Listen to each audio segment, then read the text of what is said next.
ప్రపంచ ప్రఖ్యాతిగాంచిన luxury home theatres USK వారి దీపావళి శుభాకాంక్షలు.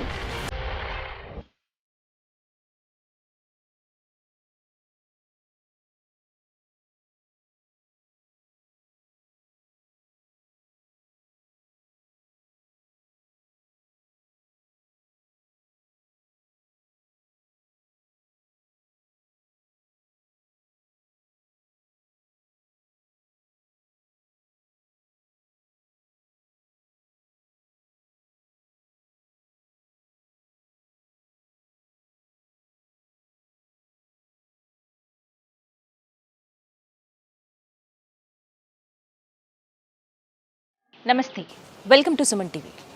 అన్ని అవయవాలు బాగా పనిచేసి ఆరోగ్యంగా ఉన్న మనలాంటి వాళ్ళం ఏదన్నా ఒక చిన్న కష్టం వస్తే అయ్యో దేవుడా మాకెందుకు ఇంత కష్టం ఇచ్చావు, మాకే ఎందుకు పెట్టావంటూ దేవుణ్ణి సైతం నిందిస్తూ ఉంటాం. కానీ ఒక వ్యక్తి అనుకోని ప్రమాదంలో తన 2 కాళ్ళు కోల్పోయినా మొక్కవోని ఆత్మవిశ్వాసంతో ఎవ్వరి మీద ఆధారపడకుండా ఊబర్ బైక్ని నడుపుతూ తన కాళ్ల మీద తానే నిలబడుతూ లైఫ్ని లీడ్ చేస్తున్నారు. ఆయనే ఓల్డ్ సిటీకి చెందిన హరిదాసు గారు. అసలు ఆయన లైఫ్ చూసిన తర్వాత, ఆయన గురించి తెలుసుకున్న తర్వాత నిజంగా ఇలాంటి వాళ్ళు ఎందరికో ఇన్స్పిరేషన్ కదా అని అనిపించింది. అందుకే ఆయనతో మాట్లాడదామని సుమన్ టీవీ అనుకుంది. ఇక అనుకున్నదే తడవుగా ఒకసారి ఆయన ఇంటర్వ్యూ చేద్దామని డిసైడ్ అయ్యాం. ఆయనతో మాట్లాడితే ఇంటర్వ్యూకి అంగీకరించారు. ఆయన ప్రస్తుతం మనతో పాటు ఉన్నారు హరిదాసు గారు. వారితో మాట్లాడదాం. నమస్కారం హరిదాసు గారు, ఎలా ఉన్నారు సార్? బాగున్నాను మ్యామ్. చాలా సంతోషం, నేను చాలా ప్రౌడ్గా ఫీల్ అవుతున్నాను మిమ్మల్ని ఇంటర్వ్యూ చేస్తున్నందుకు. బట్ మిమ్మల్ని చూసిన తర్వాత మేమేంటి అని అనిపిస్తుంది. నిజంగా గ్రేట్ సార్, నిజంగా మీరు గ్రేట్. ఫస్ట్ ఆఫ్ ఆల్ నేను మీకు హ్యాట్స్ ఆఫ్ చెప్పేది ఎందుకంటే హెల్మెట్ మీరు వాడుతున్నారు. సేఫ్ రోడ్డు ప్రయాణంలో హెల్మెట్ ఖచ్చితంగా ధరించాల్సిందే. రైట్, ఎలా ఉన్నారు సార్? బాగున్నాను మ్యామ్. బాగున్నారు. ఎలా ఉంది ప్రస్తుతం లైఫ్? ప్రస్తుతం నడుస్తుంది మేడం. ఊబరే కదా మీరు నడిపించేది? ఊబర్లో ఊబర్ నడిపిస్తాను. ఓలా అండ్ ఊబర్ రెండు? ఓహో, రెండు చాయిస్ ఉంది అనమాట. బట్ ఎవరి మీద డిపెండ్ అవ్వకుండా మీ కాళ్ళ మీద నిలబడుతున్నాడు. సో ఫస్ట్ అసలు ఎలా జరిగింది యాక్సిడెంట్? 2012 జూలై 12th నాడు తిరుపతి నుంచి వస్తుంటే సింగరాయకొండలో ఏదో క్రాసింగ్ కోసం ఆగింది ట్రైన్. అక్కడ టిఫిన్ కోసం అని చెప్పి దిగాము. దిగితే ఎవరో బెగ్గర్స్ కొట్టుకుంటూ వచ్చి నా మీద పడ్డారమ్మా. బెగ్గర్స్ కొట్టుకుంటారు నా మీద పడంగానే ట్రైన్కి ప్లాట్ఫామ్ సందులో ఇరుక్కపోయాను పోయి. నేను ట్రైన్ కి ప్లాట్ఫామ్ సందులో చాలా తక్కువ ప్లేస్ ఉంది. అవునమ్మా. ఓకే, నేను పడ్డ ఒక సెకండ్కి ట్రైన్ మూవ్ అయింది. అక్కడ మొత్తం కిందికి లాగేసింది నన్ను. స్పాట్లో ఒక కాలు అక్కడే ఊడిపోయింది, ఒక కాలు డ్యామేజ్ అయిపోయింది మొత్తం. ఓకే, ఇంకా అక్కడ నుంచి సింగరాయకొండ నుంచి ఒంగోలు తీసుకొని వచ్చి గవర్నమెంట్ హాస్పిటల్లో స్టిచ్ చేసేసారు. అక్కడ నుంచి గుంటూరు తీసుకొని వచ్చి, గుంటూరు నుంచి హైదరాబాద్ తీసుకొని వచ్చి ట్రీట్మెంట్ చేయించారు. హాస్పిటల్లో 5 months ఉన్నాను. ఆ సమయంలో ఎవరైనా ఉన్నారా మీ దగ్గర? నా కాళ్ళు పోయినట్టు నాకు 3 months వరకు తెలియదు మేడం. అదేంటి? చిన్న చిన్న దెబ్బలు తగిలినాయి అనుకున్నాను, కానీ డాక్టర్ చెప్పొద్దని చెప్పి అన్నారు. ఏదైనా సడన్గా చెప్పి ఉంటే హార్ట్ అటాక్ రావచ్చు అని చెప్పి చెప్పలేదు మేడం. 3 months తర్వాత తెలిసింది నాకు కాలు పోయింది.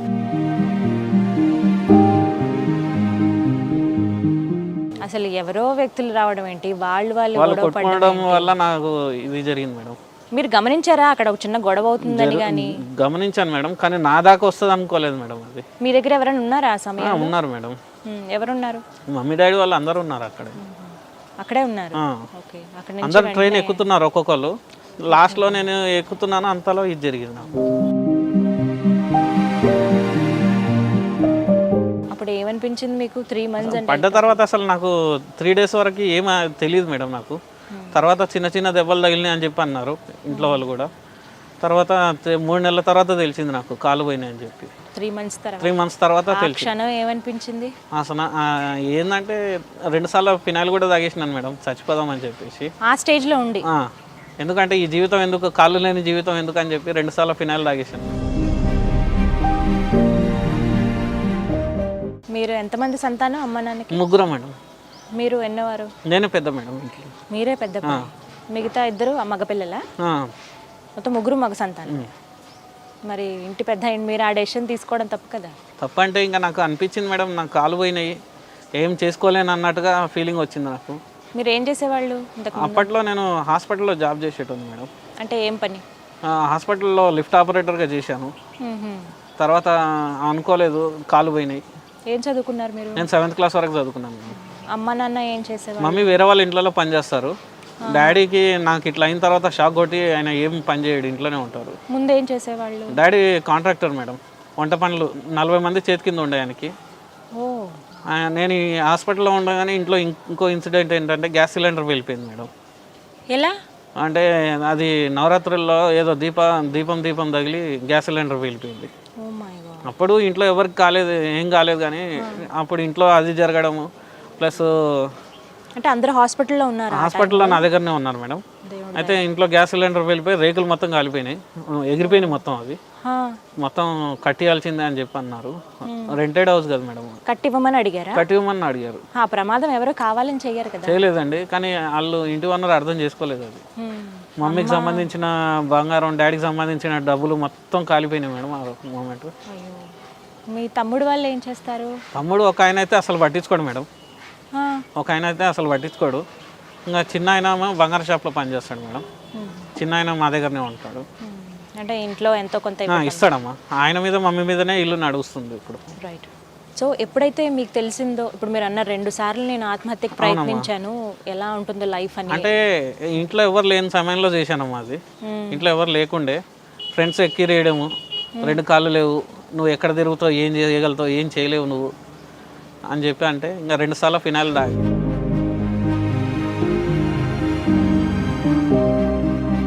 ఫ్రెండ్స్ ఎక్కిరించేవాళ్ళ? ఎక్కిరించారమ్మా. వాళ్ళే ఎక్కిరేయడం వల్ల నాకు డిప్రెషన్లోకి వెళ్ళిపోయాను. తర్వాత 2 సార్లు ఫినాయిల్ తాగేసి అంటే తర్వాత వాళ్ళే బతికిచ్చారనుకోండి, వేరే వాళ్ళు బతికిచ్చారంటే ఇంటి వెనకాల ఉంటారు వాళ్ళు బతికిచ్చారనుకోండి. మమ్మీ పనికి పోవడము, డాడీ హాస్పిటల్ తిరగడం, నేను ఆ మూమెంట్లో ఎవరు లేని సమయంలో ఫినాయిల్ తాగేసాను. మీకు అనిపించిందా అరే ఈ పని ఎందుకు చేశాను అని? తర్వాత అనిపించింది మేడం. తర్వాత మమ్మీ వాళ్ళు కూడా అన్నారు, నువ్వు చచ్చిపోతే ఏమొస్తుంది, ఇప్పుడు కాలు లేకపోతే ఎంతోమంది బతుకుతున్నారు, నువ్వు బతకలేవా అని చెప్పి ధైర్యాన్ని ఇచ్చారు మేడం. ఆ ధైర్యాన్ని బట్టి ఇప్పుడు తర్వాత చాలా పనులు చేసింది మేడం. అడుక్కున్నాను, రోడ్ల మీద అడుక్కున్నాను కూడా.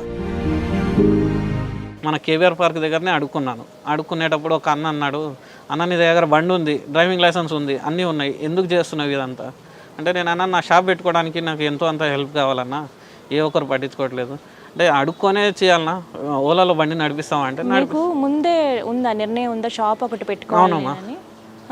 షాప్ పెట్టుకోవడానికి. బండి ఎప్పుడు కొనుక్కున్నారు మీరు? బండి మా తమ్ముడు ఇప్పించాడు. అంటే యాక్సిడెంట్ అయిన తర్వాత? యాక్సిడెంట్ అయిన తర్వాత. ఓకే. అన్నకి ఏదో బండి ఉండాలని చెప్పి. కానీ ఇంత లైఫ్ చూసి అంటే యాక్సిడెంట్ అనుకోకుండా జరిగింది అని తెలుసు, అడుక్కునేదాకా ఎందుకు వెళ్ళిపోయారు? నాకు అసలు నేను షాప్ పెట్టుకోవాలంటే మినిమం 1,00,000 రూపాయలు ఖర్చు అవుతుందమ్మా. చిన్న జిరాక్స్ సెంటర్ పెట్టుకున్నా కానీ 1,00,000 రూపాయలు ఖర్చు అవుతుంది. అయితే నాకు ఎవరు ఇచ్చేటోళ్ళు లేరు. ఫ్రెండ్స్ అంటారా ఇట్లా ఎక్కిరిచ్చేటోళ్ళే కానీ ఎవరు సాయం చేసేటోళ్ళు లేరు. మమ్మీ వాళ్ళని అడుగుదామా, వాళ్ళ మీదనే ఇల్లు డిపెండ్ మనకి అట్లా అని చెప్పి అడుక్కున్నాను మేడం. కొన్ని రోజులు అడుక్కొని బతికినాను. అయితే తర్వాత ఒక అన్న ఓలాలో ఐడి ఓపెన్ చేసి ఇచ్చేస్తే ఓలా ఊబర్ 2 చేసుకుంటా. అతను చెప్పారా మీకు ఎలా చేయాలని? మీ దగ్గర ఐడి ప్రూఫ్స్ అన్నీ ఉంటే నేనే కూర్చున్న చోటే ఓపెన్ చేసి ఇస్తానన్నా అని చెప్పి. బండి ఎంత ఖర్చు అయింది మీకు? బండి 20,000 డౌన్ పేమెంట్ తమ్ముడు కట్టాడు మేడం. మంత్లీ ఈఎంఐ నేను కట్టుకుంటున్నాను. మంత్లీ ఈఎంఐ ఇప్పుడు మీరే కడుతున్నారు. ఆ క్లియర్ అయిందా ఇంకా ఉందా? ఇంకా ఉంది మేడం, ఇంకా 6 మంత్స్ ఉంది. ఇంకా 6 నెలలు ఉంది. 6 మంత్స్ ఉంది. సరే, ఇక్కడ వరకు ఓకే. అండ్ ఓలా ఒక డెసిషన్ అయితే తీసుకున్నారు, మీ కాళ్ళ మీద మీరు నిలబడాలి, ఎవరి మీద ఆధారపడొద్దు. మీరు అడుక్కోవడానికి కూడా సిద్ధపడ్డారంటే ఎంత ఆత్మవిశ్వాసం ఉందో నాకు అర్థమవుతుంది. కానీ ఓలా నడపడం అనేది అంత సులువు కాదు. ఈ హైదరాబాద్ రోడ్స్లో కావచ్చు, మామూలుగా రోడ్డు మీద అంత ఈజీ ఏం కాదు. మీరున్న పొజిషన్కి ఇంట్లో రెస్ట్ తీసుకునే వాళ్ళు, మూల కూర్చునే వాళ్ళు ఉంటారు. ఇంట్లో కూర్చుంటే ఎన్ని రోజులు అన్న ఇల్లు గడుస్తుంది. రేపటి రోజు నాకు మ్యారేజ్ అవ్వచ్చు, వచ్చే అమ్మాయి కూడా అర్థం చేసుకునేటోళ్ళు కావాలి కదా. యాక్చువల్లీ ఇట్లా జరిగిన తర్వాత 2 మ్యారేజ్లు డిస్కనెక్ట్ అయింది నేను చూసేసి. 2 కాళ్ళు లేవు, ఇక పైగా ఇంట్లో కూర్చొని ఉంటాడు, ఏం చేయాలి, మా అమ్మాయిని ఎట్లా ఇవ్వాలని చెప్పి ఇది చేశారు. ఇంకా అప్పటి నుంచి డిసైడ్ అయ్యాను, అడుక్కుంటే ఏదైనా పైసలు వెనకాల వేసుకోవచ్చు కదా అన్నట్టుగా. తర్వాత ఒక యూట్యూబ్ ఛానల్ వాళ్ళు ఈ వీడియో తీశారు, షాప్ పెట్టుకోవడానికి హెల్ప్ చేస్తామని చెప్పి. 29,000 వరకు రెడీ అయినాయి మేడం. అది కొంత సమకూరే మీకు? 1,00,000 అవుతుంది. 1,00,000 ఖర్చు అవుతుందా జిరాక్స్ షాప్ కోసం? జిరాక్స్ నాకు డబ్బులు కూడా వద్దమ్మా, నేను డబ్బులు కూడా ఎవరిని అడగట్లేదు. నాకు షాప్ పెట్టియండి నాయన, ఎవరైనా దాతలు ముందుకు వచ్చి షాప్ పెట్టియండి అని చెప్పి అంతా ట్రై చేస్తున్నా కానీ ఏ ఒక్కరు ముందుకు రావట్లేదు.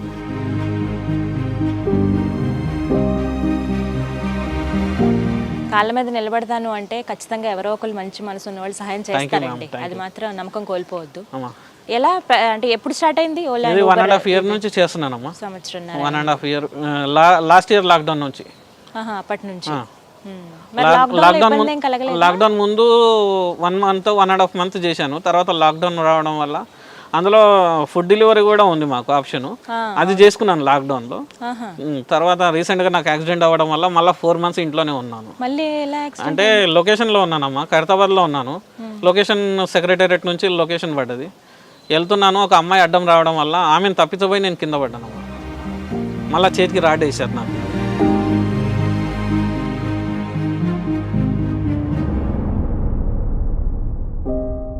దెబ్బ మీద దెబ్బ. అయితే ఇప్పుడు 3 రోజులు అయిందమ్మా ఏలైట్కి స్టార్ట్ చేసి. మొన్ననే స్టార్ట్ చేశారు. మళ్ళీ రీసెంట్గా 3 days అయింది స్టార్ట్ చేసి. ఇంకా ఎన్ని రోజులు అని ఇంట్లో కూర్చుంటామని చెప్పి స్టార్ట్ చేసుకున్నాం. సో అప్పుడు ఓలా స్టార్ట్ చేసినప్పుడు సంవత్సరాల క్రితం ఫస్ట్ ఒక బుకింగ్ వచ్చింది, రైడ్కి వెళ్ళారు అన్నప్పుడు ఏమనిపించింది మీకు? అంటే ఏం లేదు మేడం, నాకు చాలామంది అయితే అప్రిషియేట్ చేశారు. అంటే మీరు 2 కాళ్ళు లేకపోయినా కష్టపడుతున్నారు సార్ అని చెప్పి. ఎవరో ఒకరు ఉంటారు మేడం చూసి క్యాన్సిల్ చేసుకునేటోళ్ళు, దగ్గర పోయిన తర్వాత క్యాన్సిల్ చేసేస్తారు. మిమ్మల్ని చూసి క్యాన్సిల్ చేసేస్తారు. అంటే ఎలా తీసుకెళ్తారో లేదో, టైంకి మాకు అక్కడ చేరుస్తాడో లేదో. ఓకే, అంటే వాళ్ళ ఇబ్బంది వాళ్ళకు ఉంటుంది. చాలా మంది ఆలోచిస్తారు, ఎందుకంటే తొందరగా వెళ్ళాలి ఒకటి, మీరు ఎలా నడుపుతారో అనేది ఒకటి భయపడుతూ ఉంటారు చూడగానే, అమ్మో అని, లేకపోతే వాళ్ళకి జాలేసో, ఇలా రకరకాల కారణాలు ఉంటాయి. వాళ్ళని తప్పుగా అనుకోవడానికి లేదమ్మా. నేను స్టార్ట్ చేసి కూడా 1.5 year దగ్గర 2 years అవుతుంది. ఈనాడు బాధపడలేదమ్మా. నేను క్యాన్సిల్ చేస్తే వాళ్ళకే ఛార్జెస్ పడతాయి. ఎప్పుడైనా అనిపించిందా ఇబ్బంది? 2 సార్లు జరిగిందమ్మా. ఇది ఏమని, ఎలా, ఎందుకు ఇంత కష్టపడుతున్నాను? తర్వాత అనుకున్నాను నా షాప్ కోసమే కదా నేను కష్టపడేది అని చెప్పేసి. ఎవరన్నా మిమ్మల్ని కొంచెం టీజ్ చేసినట్టుగా, ఇబ్బంది పెట్టినట్టుగా బైక్ ఎక్కిన వాళ్ళు మాట్లాడారా? అమ్మా, డ్రంక్ అండ్ డ్రైవ్ ఎక్కుతారు కదా, డ్రింక్ చేసి ఎక్కుతారు కదా, వాళ్ళు కొంచెం ఇబ్బంది పెట్టినట్టు ఒక 2 సార్లు జరిగిందమ్మా. అది డబ్బులు కూడా ఎగ్గొట్టారు. అవునా? ఇంట్లోకి పోయి డబ్బులు తీసుకొని వస్తారన్నారు, రారు వాళ్ళు. వాళ్ళకి ఇంట్లో వాళ్ళకి చెప్తేనేమో మాకు సంబంధం లేదంటారు వాళ్ళు. ఎప్పుడు స్టార్ట్ చేస్తారు అసలు? డే ఎలా స్టార్ట్ అవుతుంది మీకు? మార్నింగ్ 9 o'clock స్టార్ట్ చేస్తానమ్మా. ఇంట్లో అన్నం గిట్ల తినేసి 9 o'clock స్టార్ట్ చేసుకుంటాను.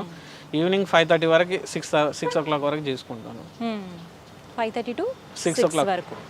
6కి వెళ్ళిపోతాను, ఇంటికి వెళ్ళిపోతానమ్మా. ఎందుకంటే మమ్మీని తీసుకొని వెళ్తాను.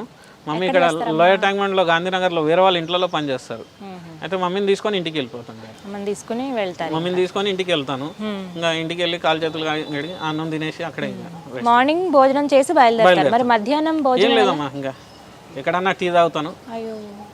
మధ్యాహ్నం భోజనం కదండి, ఆకలేసినప్పుడు ఏదైనా తినేస్తాను బయట లైట్ గా. కానీ ఇప్పుడు మనకి ఏంటంటే ఒక్కొక్కసారి సడన్ గా వర్షం పడుతూ ఉంటుంది రోడ్ మీద వెళ్తున్నప్పుడు, గాలి వేయటం అప్పుడు అన్ని రెడీగా ఉంచుకుంటారు. రెయిన్ కోట్ అయితే రెడీగా ఉంటుంది. మీకు ప్రతిసారి దిగి ఎక్కాలంటే ఇబ్బంది కదా? ఇబ్బంది అవుతుంది మేడం. ఎలా మరి అప్పుడు? అంటే ఎక్కువ శాతంగా అయితే కిందకి దిగను. ఓలా రైడ్ అంటే వాళ్ళ దగ్గరికి వెళ్తాను, సపోర్ట్ ఉన్నాయి కాబట్టి వాళ్ళ దగ్గరికి వెళ్తాను. వాళ్ళు బండి ఎక్కితే తీసుకొని వెళ్తాను, డ్రాప్ చేసేస్తాను. నాకు దిగాల్సిన అవసరం కూడా లేదు.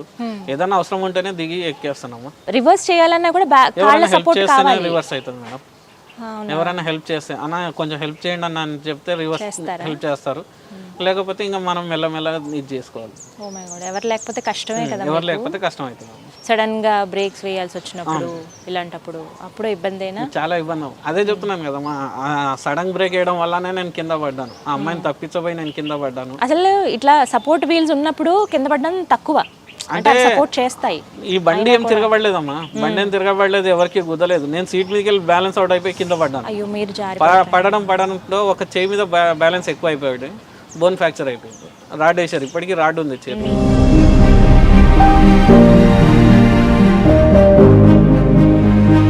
ఇలా ఏదో ఒకటి జరుగుతూనే తప్పదు, చేసుకోవాలమ్మా. ఇంకా నా షాప్ రెడీ అయ్యేంత వరకు నేను అనుకున్న టార్గెట్ ఏంటంటే నా షాప్కి ₹1,00,000 ఖర్చు అవుతుంది. ఆ ₹1,00,000 జమ చేసే వరకు నేను చేసుకుంటాను. మీకు ఎంత వస్తుంది ఇలా నడిపితే? ఒక రోజు ఆదాయమా, నెల ఆదాయమా, ఎలా? అమ్మా 350 to 400 వరకు సంపాదిస్తానమ్మా రోజుకా? పెట్రోల్ బోంగా. పెట్రోల్ బోంగా కంపెనీ వాళ్ళకి కొంత ఇవ్వాల్సి ఉంటుంది కదా అమ్మా. కంపెనీ వాళ్ళకి 25% కట్ చేసుకుంటారమ్మా. టోటల్ 600-700 అయితే వాళ్ళు 25% కట్ చేసుకుంటారు. అయితే తర్వాత ఇది 25% కట్ చేసుకున్న తర్వాత నాకు 350-400 లాస్ట్ అంటే 500 వరకు వస్తుంది ఎక్కువ రైడ్లు చేస్తే. ఓకే, అవన్నీ మీరు ఆదా చేసుకుంటూ ఉన్నారు. అండ్ ఇలా నడిపేటప్పుడు ఏంటంటే ఇప్పుడు నార్మల్గా ఉన్న వాళ్ళకి బ్యాక్ పెయిన్ విపరీతంగా వస్తుంది. అంత ఎక్కువసేపు బైక్ అంటే అంత ఈజీ కాదు అది. మరి మీకు నడుము నొప్పి కలగడం, అనారోగ్యం, ఇబ్బంది పెట్టడం? నడుము నొప్పి అంటే తప్పదమ్మా, నాకు కూడా అవుతుంది, పెయిన్ వస్తుంది, నాకు కూడా పెయిన్స్ వస్తున్నాయి నాకు కూడా. ఇప్పుడు ఇంటికి వెళ్ళంగానే ఆనందిని పండుకుంటాం, పెయిన్ స్టార్ట్ అవుతుంది. ఎక్కడ ఓల్డ్ సిటీనా ఉండేది? అలియాబాద్లో ఉంటానమ్మా. ఇక్కడ నుంచి అక్కడికి వెళ్తే ఎక్కడెక్కడ మీరు చేసేది? ఎనీ లొకేషన్కి వెళ్ళిపోతానమ్మా. ఇంకా తప్పదు కదా, మనం బయటికి వెళ్ళిందే సంపాదించడానికి. ఎన్ని లొకేషన్కి వెళ్ళిపోతాం, రాననే సమస్యనే లేదు. పోలీస్ వాళ్ళతో ఏమైనా ఇబ్బంది పడ్డారా? ఏం లేదు మేడం, ఏం లేదు. ఒక్కొక్కసారి చెప్తా ఉంటారు వెనకాల కూర్చున్న వాళ్ళకి కూడా హెల్మెట్ యూజ్ చేయండి మీరు అని చెప్పి. కానీ నాకు కొంచెం అది అంటే ఇదే వేరే వాళ్ళు ఇప్పించారు నాకు హెల్మెట్. నేను ఎక్కడ కొనగలుగుతాను సార్, నాకు వచ్చే పింఛను ఇది నాకు అంటే చూడమ్మా కొంచెం నువ్వు కూడా అర్థం చేసుకోవాలి మా బాధలు కూడా. వాళ్ళు కూడా ఎప్పుడు సేఫ్ సైడ్కే కదా చెప్తున్నారు. తిట్టింది లేదు, ఎప్పుడు ఏం అన్నది లేదు మా పోలీసు వాళ్ళు కూడా. పేపర్స్ అన్నీ రెడీగా ఉంటాయి, నా ఫోన్లోనే ఉన్నాయి అటాచ్మెంట్ మొత్తం. మీ గోల్ ఏమై ఉండేది? యాక్సిడెంట్ జరగక ముందు అప్పుడు హాస్పిటల్లో చేసేటోని, మంచి శాలరీ వచ్చేది, ఇల్లు నడిచేది. అప్పుడు ఎంత వచ్చేది జీతం? అప్పుడు 9500 వచ్చేది. పిఎఫ్ఈఎస్ఐ కటింగ్ పోగా 9500 వచ్చేది. ఇప్పుడు ఎంత వస్తున్నా దాన్ని దాయటానికి సరిపోతుంది, ఎందుకంటే ఒక కాజ్ ఉంది కదా మీకు దానికోసం అని చెప్పి. చెప్తున్నాను కదా 35,000 వరకు రెడీ అయినాయి మొత్తం. అయ్యాయా? 35,000 వరకు రెడీ అయినాయి.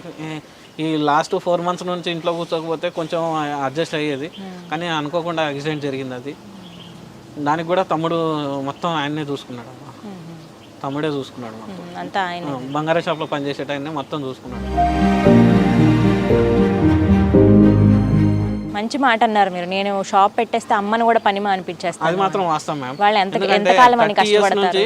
నేను చూస్తున్నాను 30 years నుంచి మా గురించి ఎంత స్ట్రగుల్ పడ్డదో మాకు తెలుస్తుంది. వేరే వాళ్ళ ఇళ్ళలోకి పోయి బాసనలు తోమి పొద్దున అనగా 9 గంటలకి నేను డ్రాప్ చేసి వస్తాను, సాయంత్రం 6 గంటలకు నేను తీసుకోపోతేనే మళ్ళీ బస్సులు అయితే 2 బస్సులు మారాలి. అక్కడ నుంచి ఇటువైపు లోవర్ ట్యాంక్ బండ్ అంటే ఎంత దూరం? 2 బస్సులు మారాలి, ఖచ్చితంగా మారాలి. అందుకోసం అని చెప్పి 9 గంటలకు నేను డ్రాప్ చేసి వస్తాను, 6 గంటలకు నేను వెళ్ళేటప్పుడు నేను తీసుకొని వెళ్ళిపోతాను. 6 గంటలకు నేను ఎక్కడున్నా సరే రైడ్ ఆఫ్ చేసేస్తాను. ఫస్ట్ మమ్మీ దగ్గరికి వెళ్ళిపోతాను, 5:30కి మమ్మీ దగ్గరికి వెళ్ళిపోయి అక్కడ నుంచి తీసుకొని వెళ్ళిపోతాను. ఇంటి దగ్గర అంటే మీ పనులు మీరే చేసుకోవాలి కదా, ఇబ్బంది? నా వెంబడి మమ్మీ సపోర్ట్ చేస్తారు మేడం, మమ్మీ సపోర్ట్ చేస్తూ ఉంటారు. అమ్మంటారా? హరిదాస్ గారు, మరి ప్రభుత్వం నుంచి మీకు ఎలాంటి సహాయం అందలేదా? పింఛన్ వస్తుందమ్మా 3,000 రూపాయలు పెన్షన్ వస్తుంది, 3,016 రూపాయలు పింఛన్ వస్తుంది. ఆ పింఛన్ మీదనే కొంచెం పెట్రోల్ అంటూ అవన్నీ ఖర్చు పెట్టుకుంటాను. ఈ సంపాదించిన డబ్బుల్లో 1 రూపాయి ఖర్చు పెట్టానమ్మా నేను. అవన్నీ దాస్తున్నారు అంతే. పింఛన్ వచ్చిన దాంట్లోనే బండి సర్వీసింగ్ అయిపోతుంది, నాకు ఏదైనా ఖర్చులు ఉంటే అవి మాత్రం వాడుకుంటాను. ఆ 3,000 వాడుకుంటాను నేను. మీరు ఏం చెప్పాలనుకుంటున్నారు, మీరు ఏం కోరుకుంటున్నారో చెప్పండి. అందరికీ నమస్కారం అండి, నా పేరు హరిదాసు. నేను ఇప్పుడు ఓలా ఊబర్లో బండి నడిపిస్తున్నాను. అయితే నాకు దగ్గర 35,000 ఉంది. నాకు ఎవరైనా ముందుకు వచ్చి ఆ షాప్ పెట్టిస్తే అంతకంటే సంతోషం ఇంకేం లేదు.